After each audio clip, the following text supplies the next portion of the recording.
This is Scott with Certitude Digital. Today we're going to run through a demonstration of the AMULET Digital Asset Security technology that's been developed by our team here at Certitude Digital. We're going to do this via the use of a plain text editor application that we've written that is AMULET-aware, meaning it can recognize, open, as well as create and save AMULET-protected files. So let's start here by launching the application. Get our splash screen there. We've got a file. Before I open it, let's go take a look at the file on disk here. Right here. So this is a plain text file. Let's first open it using a regular notepad. So nothing unusual about it. It's just a plain text file. So now let's go back to our AMULET-aware application and open the file as well. And again, there's the text. What I'm going to do now is let's save this as a protected file. And we'll give it a different name. We'll say it's protected. What we'll see is a pop-up here that gives us options for saving it as a plain text or saving it as an AMULET protected file, which is what we want to do here. The two items that we have to identify are, first we have to specify the AMULET configuration file that we want to use, and within that file then we'll specify the specific AMULET ID. So we've got a configuration file here, and the ID for the AMULET we need to enter here. It's very simple. Oops. And what we're going to do is, before I test the AMULET, let me explain what the criteria is in this AMULET that we've identified. In it, we are using just the files validation criteria. And our criteria says that there must be a file called goodtestfile.txt in our C staging demo files area. We also have an additional criteria that says there must not be a file called badtestfile.txt. So looking at this meets the criteria for that AMULET. So let's go back. Let's go ahead and test the access.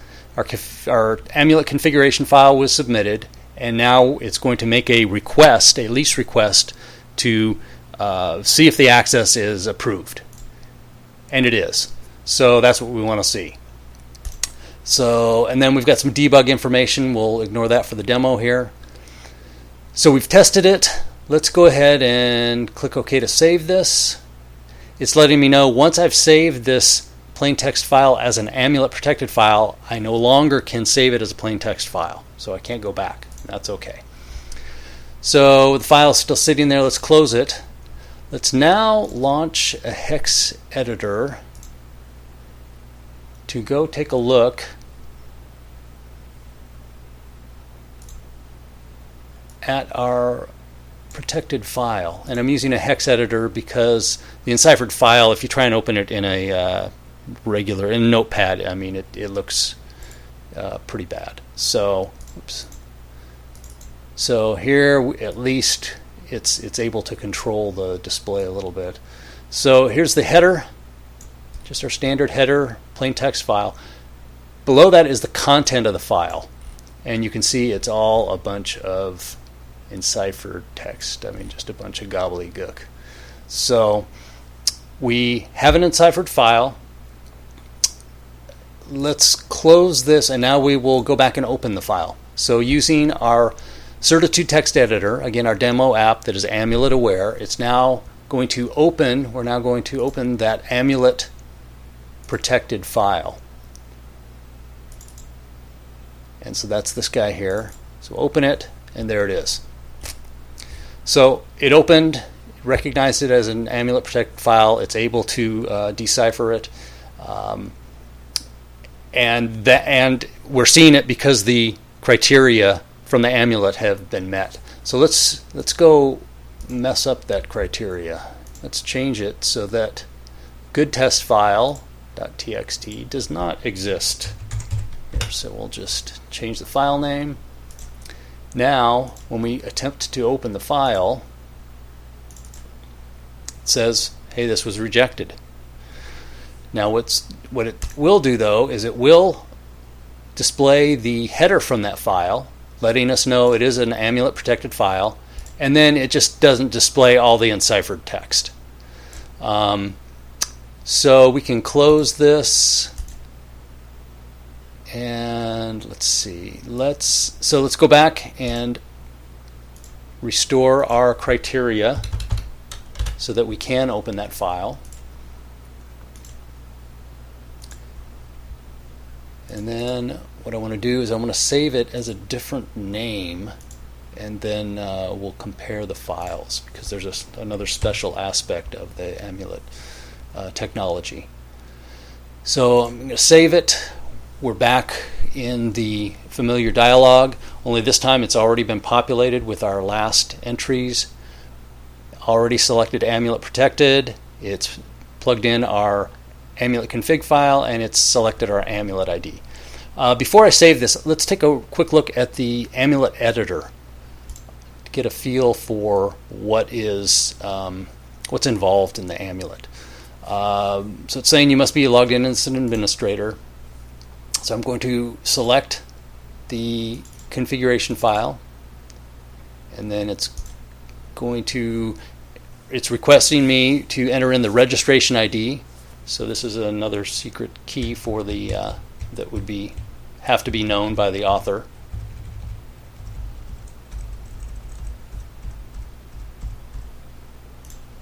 And then it's also requiring a login.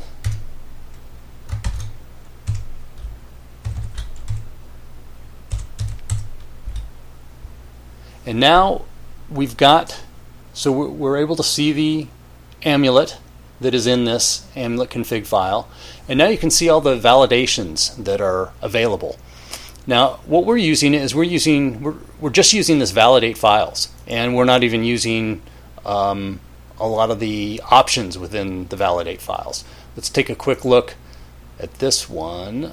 So this is saying that this specific file, here's the full path, it must exist. And that's really all we're using for this quick and easy demo. There's masking, timestamp, checksums. I mean, there's a whole bunch of other stuff, and that's just in this files. So out beyond the files, you can see there are validations for the calling process thread, the calling module, user activities, valid times that the access can be granted, should not be granted, GPS locations, and on and on and on. There is a ton of options here, and they can all be combined. So you can create very elaborate, specific criteria, and we expect this list to continue to grow. So at this point, we're just going to exit out of this. We're not going to make any changes. And we're going to continue with saving our file. And so that's saved. So now we have two versions of this Amulet protected file. And let's see, it's not, I need to shrink this a little bit. So we've got our two files here. One thing I want to point out is the file sizing. So it looks like they're the same at the macro level. But going down, you can see this is 6,687 bytes. This other one, 6,333 bytes. So the file sizes are actually different. Let's take a look. Let's open up each one of these files and take a look at the contents. So if I open the first one that we selected, and I can expand this text a little bit so we can see it a bit better. Let me open the second one, and we'll do the same thing.